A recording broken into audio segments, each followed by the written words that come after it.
tanto espiritualmente falando, como na nossa sociedade, né? Também humanamente falando, a nossa família ela nunca teve tão atacada frontalmente. Nunca houve um ataque assim tão frontal à instituição família, né? Ao casamento. Infelizmente, dos países cristãos, o Brasil é daqueles que tem o maior índice de divórcio. Nosso país é o que tem o maior índice de divórcios, né? E dizer para você que esses 18 anos de ministério, 14 anos de ministério, melhor dizendo, 2008, 14 anos. Todas as vezes que eu conversei com alguém que desfez o casamento, todos que eu conversei se arrependeram de terem feito isso, de terem deixado. De todas as pessoas, de maneira ou de outra, a mensagem que eu ouvi foi a seguinte: se eu tivesse esperado mais um pouco, se eu tivesse tido um pouco mais de paciência, né, minha família não teria acabado. Invariavelmente as pessoas, elas se arrependem. Por quê? Porque se a pessoa que se divorciasse, casasse com alguém de outro mundo, né, um ET, tudo bem, mas ela vai se divorciar de um ser humano e vai casar com outro. Ou seja, mesma natureza pecadora, os mesmos problemas virão. E o que fazer, meus irmãos, para não deixar a nossa família? Ainda durante o ministério do nosso pastor Daniel, eu preguei uma mensagem aqui, e hoje eu vou dar continuidade a essa mensagem. Eu vou lembrar alguns pontos daquilo que a gente ministrou naquele tempo, e eu queria que vocês relembrassem comigo essa imagem. Consegue colocar aí aquela imagem? Veja, quem lembra desse sermão aqui do barco? Você lembra? Então nós vamos relembrar rapidamente alguns pontos e passar para outros. Eu quero que você imagine a sua família como esse barco esse barco da Marinha Brasileira. Isso é uma corveta, é um navio de guerra. Pode ver que não tem ninguém aí na proa, na popa, né? Estão todos dentro do navio e uma situação de combate. É um treinamento desse navio da Marinha. Eu tive o privilégio de conviver com o capitão de corveta que estava comandando essa marinha lá, esse navio lá em Porto Velho, o irmão Alexandre. Eu quero que você preste atenção e que você imagine que esse barco aí é a sua família. A sua família passando por tempestade, mar revolto, sendo atacado pelas ondas, ventos fortes, né?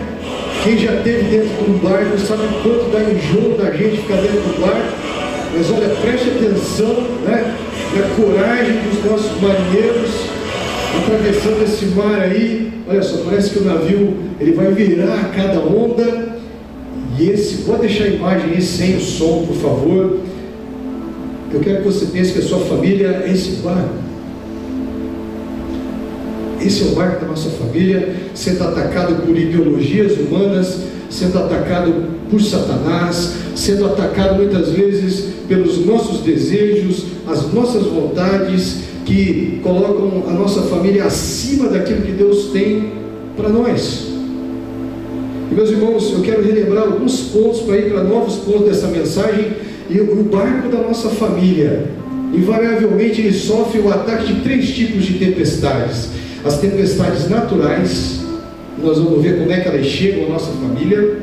As tempestades que são enviadas por Deus, também assolam o barco da nossa família. E as tempestades malignas, que Satanás envia contra a nossa família.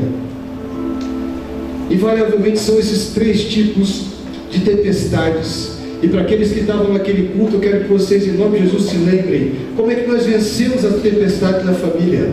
Não abandonando o barco. Eu quero que você pense, relembre, a sua família é esse barco. Esse barco que está nesse mar revolto, sendo açoitado por ventos e ondas e ataques. E o que são as tempestades naturais, meus irmãos? São as tempestades que muitas vezes nós mesmos provocamos. Nós mesmos colocamos as nossas famílias em meio a essas tempestades naturais. São tempestades que vêm em decorrência dos nossos erros.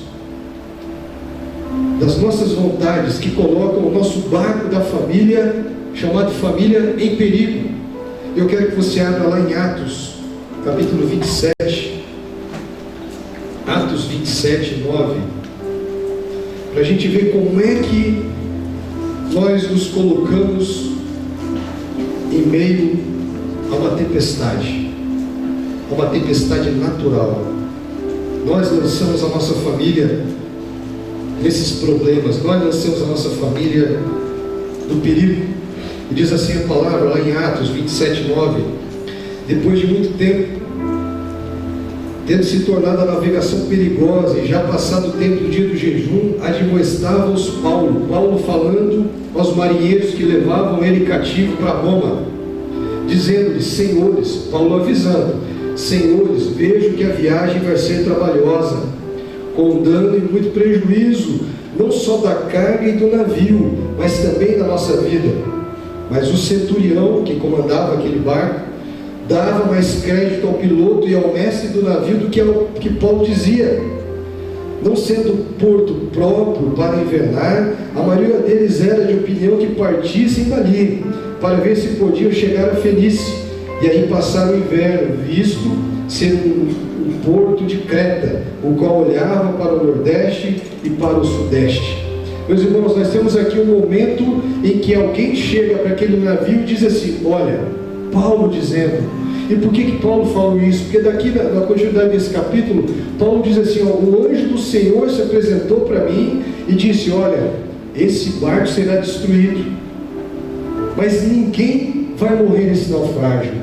E o anjo disse assim para Paulo: porém, importa que todos permaneçam dentro do barco. Se um só saísse do barco, todos morreriam em meio à tormenta.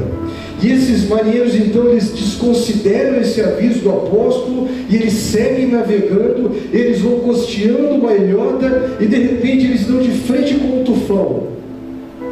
Eles sabiam até o nome, eles sabiam que ia ter um perigo. Olha só, meus irmãos, como isso é uma construção até para nós, na nossa família. Nós sabemos que a nossa atitude vai levar a colocar a nossa família em risco. Nós sabemos que o perigo, ele vai nos encontrar se nós continuarmos com certas atitudes, com certas condutas, e mesmo assim nós continuamos errando, e a nossa família sofre então as consequências de uma tempestade natural, porque naturalmente vem a consequência dos nossos erros. É o adultério que pode chegar e separar um casal. É a desobediência dos filhos que vai fazer um grande estrago no meio da família. E olha que coisa interessante, meus irmãos, mesmo um homem de Deus como Paulo, avisando aqueles marinheiros: olha, um anjo se apresentou e me disse que esse barco vai ser destruído. E eles foram teimosos, assim como nós às vezes na condução da nossa família, nós somos teimosos com os avisos que a palavra de Deus nos dá. E a gente continua levando a nossa família como se Deus não existisse, como se a palavra não nos admoestasse, não nos avisasse. E em meio a essa tormenta, meus irmãos, eles passaram 14 dias no mar, 14 dias em meio à tormenta, 14 dias sem comer, porque não ouviram a voz de Deus falando através do apóstolo Paulo. Nesse meio de tormenta, eles começaram a jogar mantimento fora, as amarrações do barco fora, eles foram jogando tudo fora para ver se parava a tempestade. Infelizmente, algumas vezes nós pegamos alguém de dentro da nossa família e queremos jogar fora. Seja o marido que está dando problema e a esposa resolve jogar fora de casa. Seja a esposa, é mais difícil, mas às vezes a esposa está sendo um grande problema no casamento e o marido e a família resolvem botar para fora de casa. E o que aconteceu com esse barco? Pela teimosia desses homens, o barco foi destruído, porém ninguém se perdeu. Sabe por que ninguém se perdeu, meus irmãos? Porque num dado momento antes do naufrágio, o apóstolo Paulo vê aquele perigo, aqueles homens já com 14 dias sem comer, com medo de morrer, e ele diz assim: olha, vocês têm que comer. E o apóstolo Paulo ele vai pegando comida e vai passando para aqueles homens. E eu quero te perguntar, imagina se o apóstolo Paulo tivesse pulado do barco. Ou se você é homem de Deus, mulher de Deus que está me vendo agora, me ouvindo agora, se você deixa a sua família, quem vai alimentar a sua família em meio à tormenta? Me diga. Quem vai ter o pão, o maná do céu, que é a palavra de Deus, para dar tranquilidade aos seus familiares, aos seus filhos, ao seu marido ou à sua esposa, em meio à tormenta? Sabe, meus irmãos, a gente sempre vê as pessoas deixando a família por um ato egoísta, por um ato próprio, por aquilo que quer para a sua vida, e esquece da família que formou. Meus irmãos, as pessoas geram filhos, olha que coisa inacreditável. As pessoas geram filhos, geram filhas, e de repente, eu não amo mais, eu não gosto mais, como se a família fosse isso, um estado de sentimento. Não, meus irmãos, família é compromisso. Sabe por quê? Eu aprendi com a minha esposa alguns anos atrás. Porque o nosso casamento, ele passa por todas as estações, né? Quem tem mais tempo de casamento sabe o que eu estou falando, né? O casamento, ele passa pelo verão, né? De quem acaba de se casar. Cadê a Simone e o Felipe? Estão no verão, se casaram agora há pouco. Aí depois vem o outono, a coisa dá uma... Aí vem o inverno, né? Mais ou menos, o negócio fica meio coisado, o casamento fica coisado. Dali a pouco, se tiver paciência de aguentar o inverno, vem a primavera, flores novamente, e aí vem o verão, e aí só alegria. Mas às vezes as pessoas não têm paciência de suportar as estações, e olham para aquilo que o mundo está pregando, e olham para aquilo que as pessoas que não são de Deus estão pregando, e principalmente olham para o próprio egoísmo. Pastor, eu não sou mais feliz. Pastor, eu não sinto nada. Pastor, eu não... Quantas vezes, meus irmãos, eu tive que dizer em gabinete assim: olha, agora é uma oportunidade de você ser um homem de Deus. O outro também já disse: agora é uma oportunidade de você ser mulher de Deus e esperar um milagre de Deus no seu casamento, na sua família. Porque eu vou lembrar vocês, 100% das pessoas que eu já ouvi em gabinete me disseram que se arrependeram de deixar a família, porque foi tristeza, foi amargura, culpa, porque os filhos cresceram separados, os filhos cresceram sem o apoio de um pai ou de uma mãe na sua casa. O segredo, então, em meio à tempestade natural, permaneça no seu barco, não saia do seu barco. Porque, meus irmãos, cadê o vídeo lá do barco? Me sabotaram lá. Acorda, Karine está dormindo.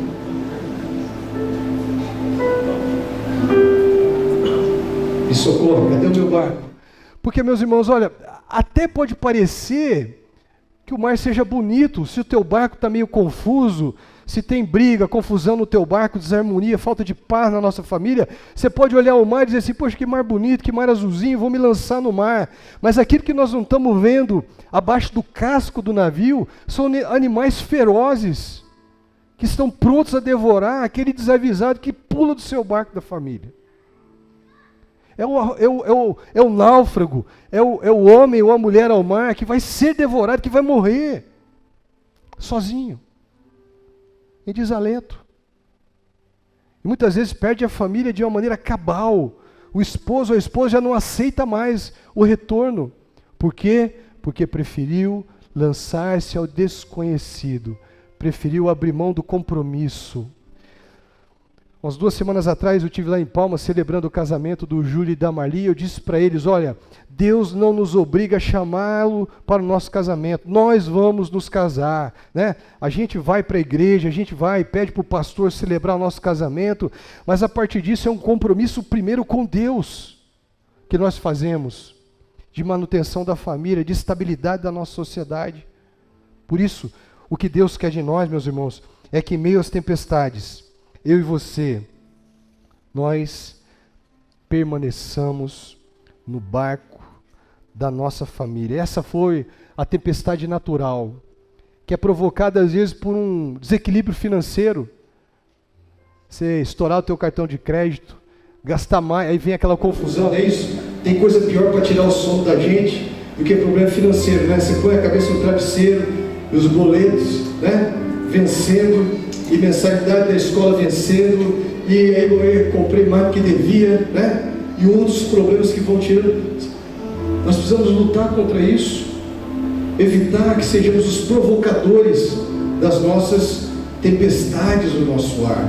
Mas além da tempestade natural, meus irmãos, existe a tempestade divina. Sim, Deus pode enviar tempestades na minha casa ou na sua casa. Mas o bom da tempestade de Deus é que ela sempre vem para um bom propósito. A tempestade de Deus está baseada em Romanos 8, 28, que diz: todas as coisas contribuem para o bem dos que amam a Deus, dos que são chamados segundo o seu propósito. Eu queria que você abrisse lá no Salmo 107, versículo 21, que você pode estar me questionando agora em pensamento: mas pastor, o nosso Deus maravilhoso vai mandar uma tempestade para minha família? Pode mandar. Se Ele tiver que consertar alguma coisa em você, ou em alguém da sua família, ou na sua família toda, Ele pode mandar uma tempestade também. Olha só o que nos ensina o Salmo 107, versículo 21.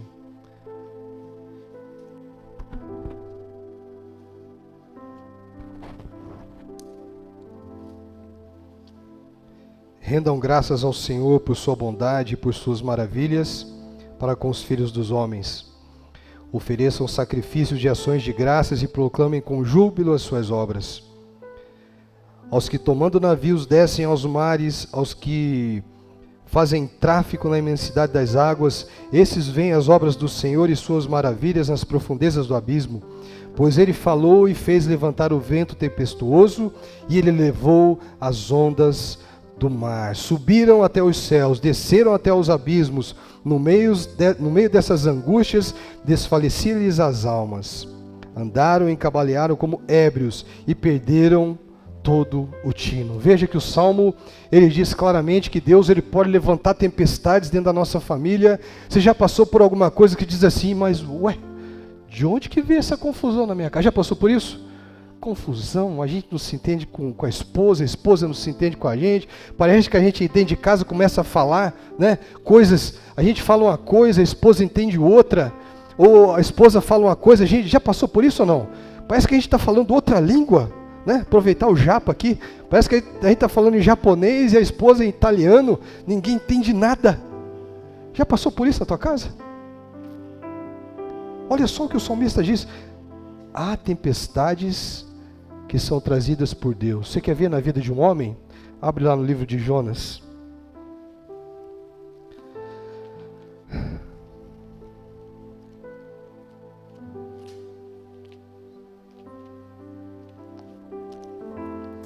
Veja aí a partir do versículo 1, meus irmãos. Quero lembrar a história de Jonas com vocês. Deixa aberto aí para vocês irem acompanhando aquilo que nós vamos meditar aqui.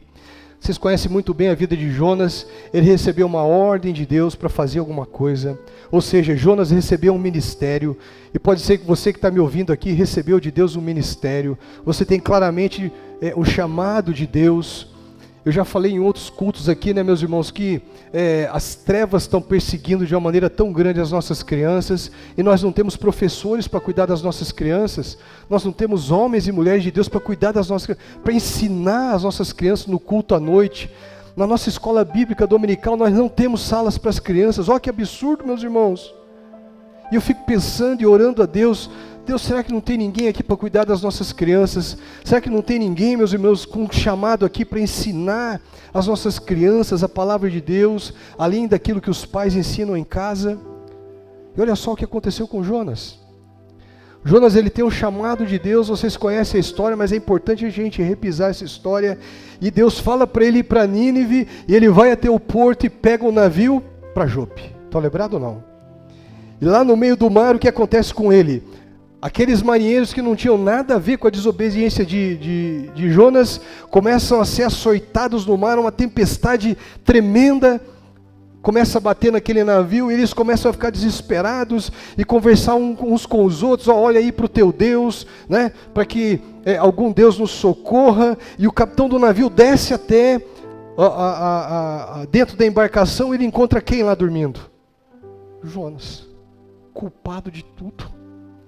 E às vezes, meus irmãos, nós estamos na nossa família, nós somos o culpado de tudo que está acontecendo de ruim na nossa família, porque nós não nos posicionamos para cumprir aquilo que Deus chamou a gente para fazer.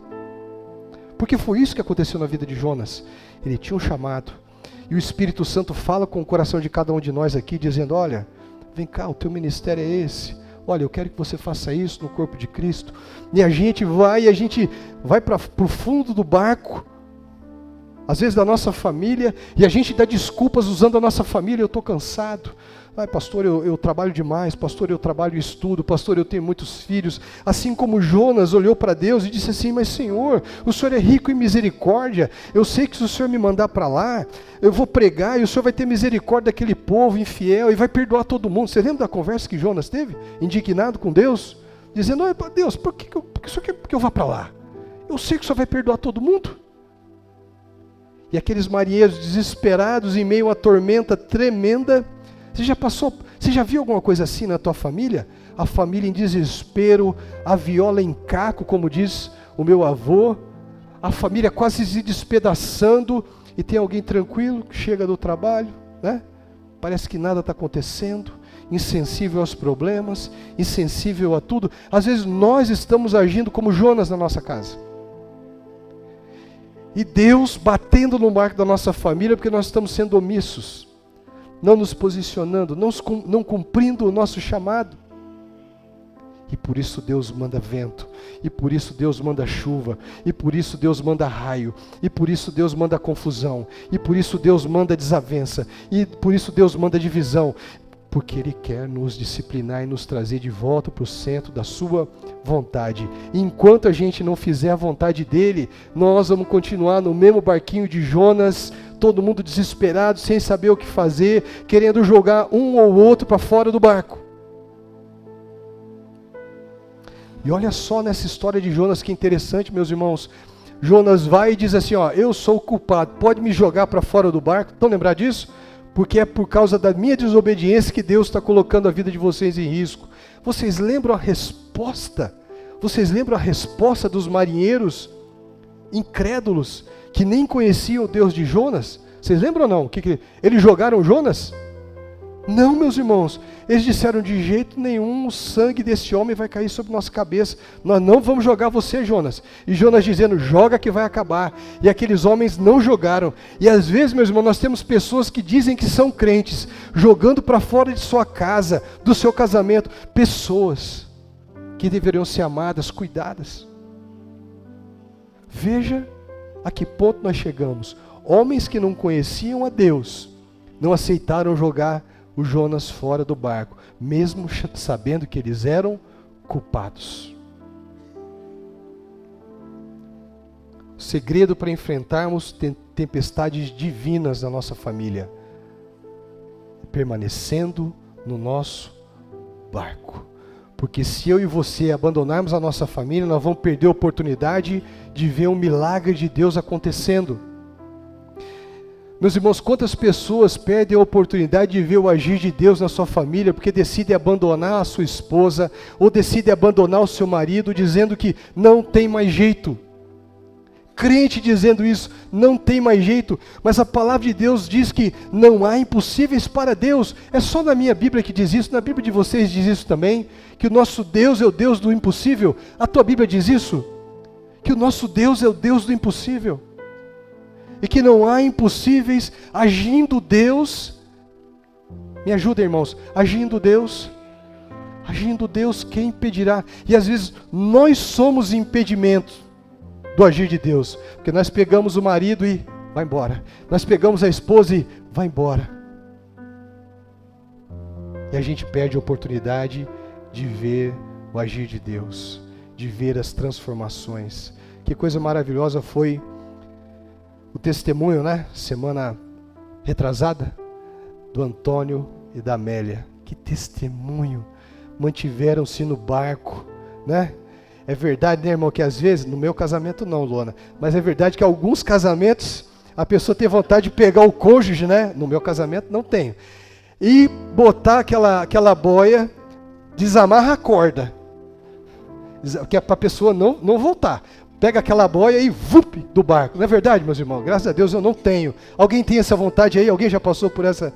Levanta a mão, corajoso. Quero ver um corajoso para levantar a mão, para dormir no... Aí, ó.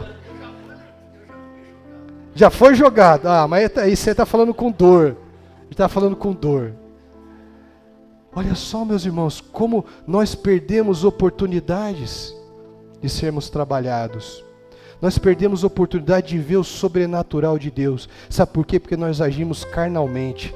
Nós agimos no material, nós agimos no humano. E quando a gente age no humano, na nossa convicção, nós não deixamos o sobrenatural agir, o milagre agir.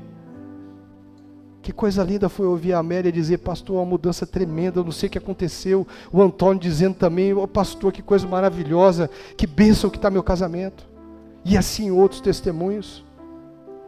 Espere, em meio à tempestade que vier sobre o seu barco, permaneça no barco, permaneça no barco.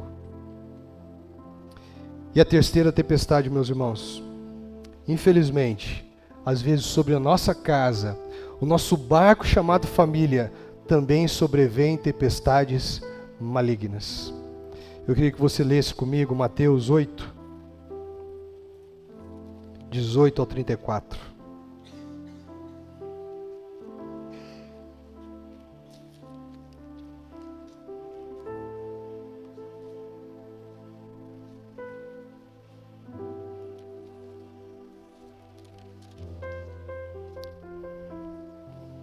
O barquinho lá de casa não tem nem boia, viu, irmão? Que é para ninguém ficar animado a se jogar no barco, viu? Já arrancamos todas as boias, queimamos tudo.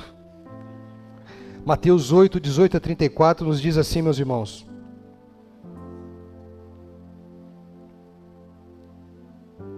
É isso? Deixa eu ver aqui.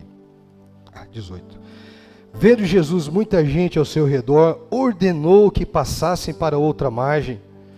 Então, aproximando-se dele, um escriba disse-lhe: mestre, seguir-te-ei para onde quer que fores. Mas Jesus respondeu: as raposas têm os seus covis do céu, as aves no ninho, mas o Filho do Homem não tem onde reclinar a sua cabeça.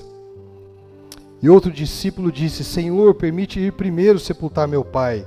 Replicou-lhe, porém, Jesus: segue-me e deixe os mortos sepultar os seus mortos. Então, entrando Jesus no barco, e seus discípulos o seguiram. E eis que sobreveio no mar uma grande tempestade, de sorte que o barco era varrido pelas ondas. Entretanto, Jesus dormia. Mas os discípulos vieram acordá-lo, clamando: Senhor Jesus, salva-nos, pereceremos. Perguntou-lhe então Jesus: por que sois tímidos, homens de pequena fé? E levantando-se, repreendeu os ventos e o mar, e fez grande bonança. E maravilharam-se os homens, dizendo: que é este, que até os ventos o mar lhe obedecem?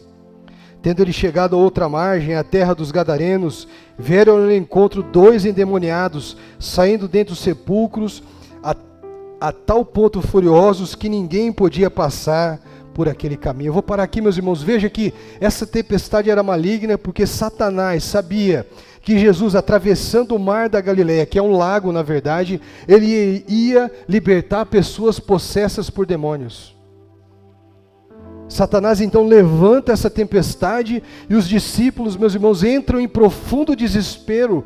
Mas eu quero que vocês vejam a vantagem que nós hoje, crentes de 2022, nós temos em relação a esses discípulos. Porque nós hoje sabemos que qualquer tempestade maligna que se levante contra a nossa casa, nós podemos manter toda a tranquilidade e clamar por Jesus sem nos desesperarmos.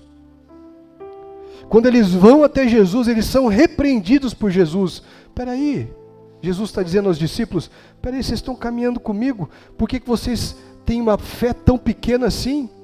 Vocês acham que Jesus está dizendo, vocês acham que eu dentro desse barco aqui, o barco vai afundar? Mas nós precisamos ter convicção, meus irmãos, que Jesus está dentro do barco da nossa família. Porque se você não tem essa convicção de que Jesus está dentro do barco da sua família, você corre sim risco de afundar. Você corre sim o risco de ver a sua família perecer. Pelo que você tem posto dentro do seu barco. Pelas coisas que você tem trazido do mundo e colocado dentro do seu barco, da sua família. Quando Jesus está, ainda que dormindo dentro do barco da nossa família, nós podemos ficar tranquilos em meio às tempestades, porque ainda que o nosso barco venha naufragar, o Senhor Jesus estando ali com a gente, Ele vai trazer lá do fundo do mar o nosso barco e vai trazer a nossa família de volta para a glória do Seu nome. O problema é nos questionarmos: Jesus está aqui dentro do nosso barco? Jesus está, ainda que dormindo, dentro do barco da nossa família? É uma resposta que só vocês podem dar para vocês mesmos, olhando aquilo que está acontecendo na sua casa, olhando na condução da sua família, olhando na condução da sua vida, porque os discípulos nos dão uma grande lição. Nós não podemos ser tímidos na fé, nós não podemos ter timidez com o Senhor Jesus dentro do nosso barco.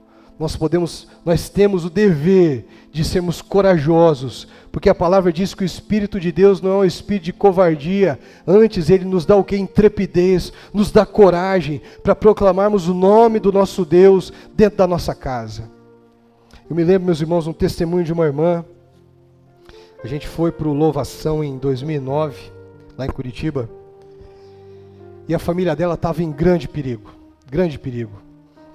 Ladrões invadiram o condomínio que ela morava em Curitiba, e ela, naquela noite, ela tinha o costume de orar pelos filhos todas as noites.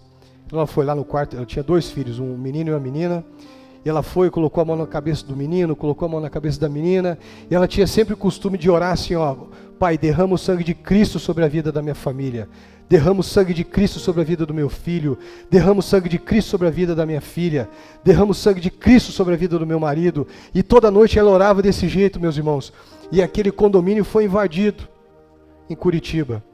E quando chegou, meus irmãos, no barco da casa dela, quando aquele homem chegou para roubar, para invadir o barco da casa dela, ele entrou e foi direto no quarto dela, e aquele ladrão começou a gritar: não fui eu, não fui eu, não fui eu, não fui eu. Já chamaram a polícia, e a polícia veio e prendeu, e quando prenderam aquele homem, ele dizia para os policiais: não fui eu que matei eles, não fui eu que fiz eles sangrar assim. E os policiais perguntaram: mas eles estão vivos, mas eles estão todos ensanguentados. Ele dizia para os policiais: vocês não estão vendo que eles estão todos cobertos de sangue? Glória a Deus. Uma pessoa que cuidou do seu barco, uma pessoa que clamou pelo sangue de Cristo sobre o barco da sua família. Aquele ladrão viu aquelas pessoas, meus irmãos, cobertos pelo sangue de Cristo. Um tremendo milagre. E é isso que Deus quer que a gente faça, que a gente lembre que o sangue de Cristo está cobrindo a nossa casa. Ele quer que a gente lembre que o sangue de Cristo está cobrindo o barco da nossa família. Eu quero encerrar com vocês essa mensagem, meus irmãos, lembrando do privilégio que Deus nos deu lá em Porto Velho. Em Porto Velho tem uma base da Marinha, e um irmão lá da nossa igreja, o irmão Alexandre, era o capitão de corveta que pilotou um barco igualzinho esse aí. Ele me disse algumas coisas interessantes demais. Eu perguntei assim para ele: irmão Alexandre, é coisa de Hollywood aquele negócio do piloto, ele afundar com o barco? Quem assistiu? Você assistiu Titanic, né? O piloto fica ali, né? No leme, não é isso?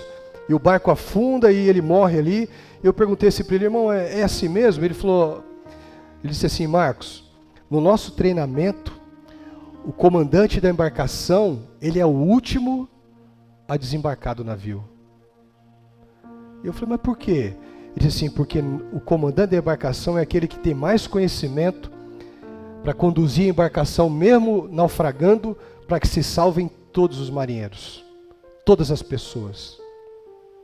Eu disse: é mesmo, capitão? Então, eu falei para ele: então, você então, se estiver pilotando, você sabe que você vai morrer. Ele falou: sim, eu sei que eu não saio vivo da minha embarcação, se a minha embarcação afundar. Aquilo ali me chamou a atenção. Ele falou assim: e tem mais um detalhe, Marcos.